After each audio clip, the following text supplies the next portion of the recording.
100%. అదే దాన్ని mass hit అంటారు. అదే so this depends on the majority views. ఇప్పుడు మరి యూఎస్ లో కూడా రిలీజ్ చేస్తున్నారు సినిమా. ఎస్, యూఎస్ లో రిలీజ్. సో అక్కడే ఫస్ట్ రివ్యూ వచ్చేస్తుంది. తెల్లవారు లేవగానే ఇంకా ఇక్కడ థియేటర్కి వెళ్ళరు జనాలు, నిద్రే లేవరు, అక్కడి నుంచి వస్తుంది రివ్యూస్. దాన్ని నేను ఎలా ఆపుతాను, దాన్ని ఆపలేవు. ఎలా ఆపుతాను? I have no control over this. Cinema ఒక్కసారి నా దగ్గర నుంచి డిజిటల్ సర్వీస్ ప్రొవైడర్స్ ఉంటారు కదా, క్యూబ్, యూఎఫ్, వాళ్ళ దగ్గరికి వెళ్ళిపోయిన తర్వాత ఇంక it is no more your property. ఇంకంతే, ఐ హ్యావ్ నో కంట్రోల్. అంతే అంతే. ఇక పీపుల్ టేక్ ఓవర్. అంటే ఇప్పుడు నేను ఒక్క point, because you're an educated man, lot of accumulation of lot of knowledge from all the sides of the world. నేను ఒక్క ఇండియా అని నేను అంటలే. ఇప్పుడు నీ సినిమాకి నువ్వు ప్రతి పాయింట్ని దాదాపు ఏడాదిన్నర ఎంత టైం పట్టిందని ఇప్పుడే చెప్తున్నావు. అంటే before it virtually went to the sets. సంవత్సరం పట్టింది. అంటే మధ్యలో వేరే సినిమా చేస్తున్నాం, ఏనుగు తొండం గట్టిగా చలవని. అవును, అది జరుగుతుంది. దాని షూటింగ్, పోస్ట్ ప్రొడక్షన్ అంతా జరుగుతుంది. ట్రైనింగ్ జరిగేటప్పుడు దాని బిఫోర్ నుంచి ప్లానింగ్ జరుగుతుంది ఈ సినిమాకి. మధ్యలో ఆ సినిమా చేసాం. ఇంత కమిటెడ్ గా చేసిన సినిమా మీద అంటే నువ్వు ఇందాక చెప్పావు అనుకో, నా ఫ్యామిలీని నేను పోషించుకోవడం కోసం నేను సంపాదించుకునే నా ప్లాట్ఫామ్ని రాంగ్గా యూజ్ చేయడానికి ఇంకోటికి రైట్ లేదు, అడ్డుకుండానికి. పోనీ ఇప్పుడు రేపు అక్కడి నుంచి మీ సినిమా గురించి డిఫరెంట్ రివ్యూస్ వస్తున్నాయి అనుకో, how do you normally where you are completely despised entirely cinema అని రాసే పరిస్థితి ఏమైనా రాస్తారు కదా. అలాగా ఉన్నప్పుడు how do you take it Ravi? I become immune to this brother. Immune అయిపోయావా? I'm not, it doesn't bother me anymore. Before it use to bother me, now it doesn't bother me. Because ఇప్పుడు చెప్పినట్టేనండి, now I have that gen approach అనమాట. జెన్ approach. Yes. Yeah, you careless. Yes. తీసుకెళ్ళి ఆపలేదు. It's up to you, brother. I have no control. మనకి control లేని విషయాల మీద మనం దాన్ని ఆలోచించి ఎందుకు స్ట్రెస్ తీసుకుంటున్నాను. ఇప్పుడు స్టాక్ మార్కెట్ ఉంది, నాకు స్టాక్ మార్కెట్ మీద కంట్రోల్ లేదు కదా. అవును, ఎవరో ఉంటారు 10 మంది స్టాక్ ఎత్తుతారు, పడేస్తూ ఉంటారు, ఏదో జరుగుతూ ఉంటుంది, మనకు తెలియదు అసలు ఏం జరుగుతుందని చెప్పేసి. సో అలాంటి దాని మీద నేను స్టాక్ కొని నేను స్ట్రెస్ అవటం ఎందుకు? So I don't want to get in to the stock market. అదేలే. సో లైక్ దట్ మనకి కంట్రోల్ లేని విషయాల గురించి అసలు మనం ఆలోచించడం వేస్ట్. అదే ఇప్పుడు అందుకే ఈ జంజీ కిడ్స్ కూడా వాళ్ళు కూడా లైట్ తీసుకో, చిల్ బ్రో అని ఈ మాట మనం ఫీల్ అవ్వకురా అనేవాళ్ళం. ఫీల్ అవ్వకే వదిలే ఎందుకు అనేవాళ్ళం. ఇప్పుడు దానికి బదులు లైట్ తీసుకో, చిల్ బ్రో, కూల్ అని మాటలు వచ్చాయి. కాబట్టి ఆ మోడ్లోకి వచ్చేసావు అనమాట నువ్వు. So you're now జంజీగా.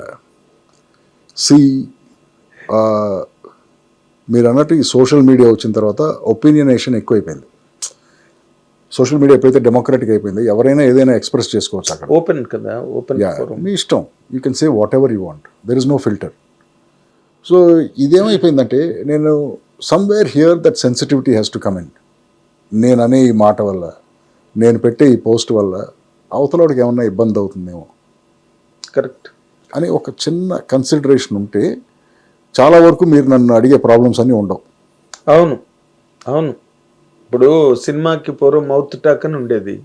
10 రోజులు, 15 రోజులు, 20 రోజులు, నెల రోజులు కొంచెం యావరేజ్గా ఉన్న సినిమా కూడా ఆడేది. అవును, అటు ఇటుగా.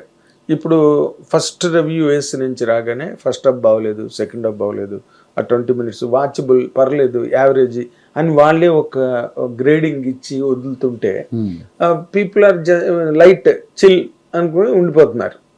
లేకపోతే పూర్వం థియేటర్కి ఒక పిచ్చితో, ఒక మేనియా, ఒక ఫ్రెంజీలో పరిగెట్టేవారు థియేటర్. ఈ రెండు డిపార్ట్మెంట్స్ కో ఎగ్జిస్ట్ అవ్వాలి కదా అంటాను నేను.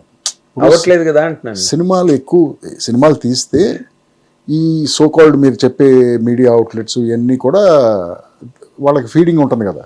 ఏది ఇన్ఫర్మేషన్ ఫీడింగ్ అవ్వచ్చు, లేకపోతే అడ్వర్టైజింగ్ ఫీడింగ్ ఏదైనా ఉంటుంది. మీరు ప్రతి సినిమా బాగాలేదు, ప్రతి సినిమాకి బ్యాడ్ రివ్యూ, ఎవరో సినిమాలకి వెళ్ళద్దు, ఈ సినిమా చూడవసరం లేదు, ఇలాంటివన్నీ అంటే మీకే ఎఫెక్ట్ కదా అంటున్నాను నేను.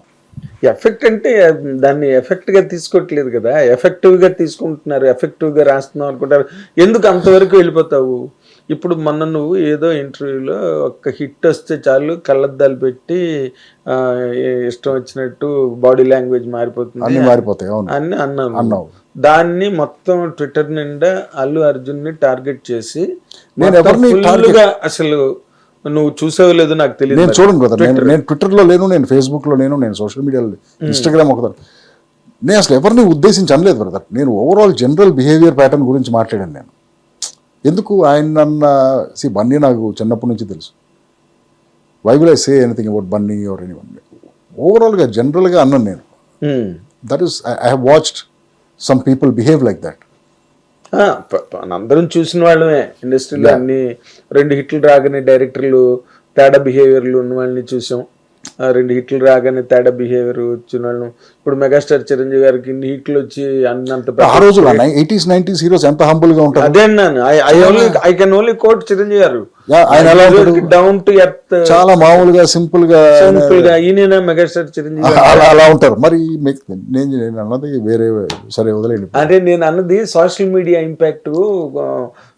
నువ్వు ఇందాకలో మాట అన్నావు చూసావా, ఒక ప్రత్యేకమైన వర్డ్ అన్నావు, అలా సెన్సిటివిటీ కాదు ఇంకేదో వర్డ్ అన్నావు, I'm unable to recollect, but opinionation. అవును, ఒపీనియనేషన్, అవును, సెల్ఫ్, అది కూడా అవును. అండ్ ఈ మిస్చిఫ్ ఒకటి ఉన్నది. ఏదైనా ఒక మాట నీలాంటి ఒక సెలబ్రిటీ మాట్లాడగానే దాన్ని ఇంకా చెలవలు పలవలు చేసి నేను ఏదో ఒకటి అనుంటాను. దాని బిఫోర్ కాంటెక్స్ట్ ఉంటుంది, దాని తర్వాత దాని సమ్మరీ ఉంటుంది. ఈ 2 ఉండవు దాంట్లో. నా కోట్లో సోషల్ మీడియాలో పెట్టి ఈ మధ్యలో మాత్రం ఉంటుంది. సో ఈ మధ్యలో మాత్రం తీసుకుని దాని మీద డిఫరెంట్ ఐటరేషన్స్ చేసి ఇక ఇంకంతే. అది ఎటు వెళ్తుందో కూడా తెలియదు. ట్విట్టర్ అంత పేలుతుంది. ఆ మధ్యన ఒక పెద్ద ఈవెంట్, ప్రీ రిలీజ్ ఈవెంట్ అలాంటిది ఏదో పెద్ద ఈవెంట్, ఓ పెద్ద సినిమాకి పేరు ఎందుకండి, ఆ రామోజీ ఫిల్మ్ సిటీలో జరిగింది. చాలా బిగ్ స్కేల్లో చేశారు అది. నేను అంతకుముందు ఒక 10 days బిఫోర్ ఒక ఇంటర్వ్యూ చేశాను ఎక్కడో. ఎవరో ఏదో అడిగితే ఈ ప్రీ రిలీజ్ ఈవెంట్, చెత్త బ్రదర్, అది నాకు చాలా బోరు, ప్రీ రిలీజ్ ఈవెంట్సే నాన్ సెన్స్, ఇలాంటిది ఏదో మాట్లాడాను. ఒక 10 days తర్వాత ఆ ఈవెంట్ జరిగింది.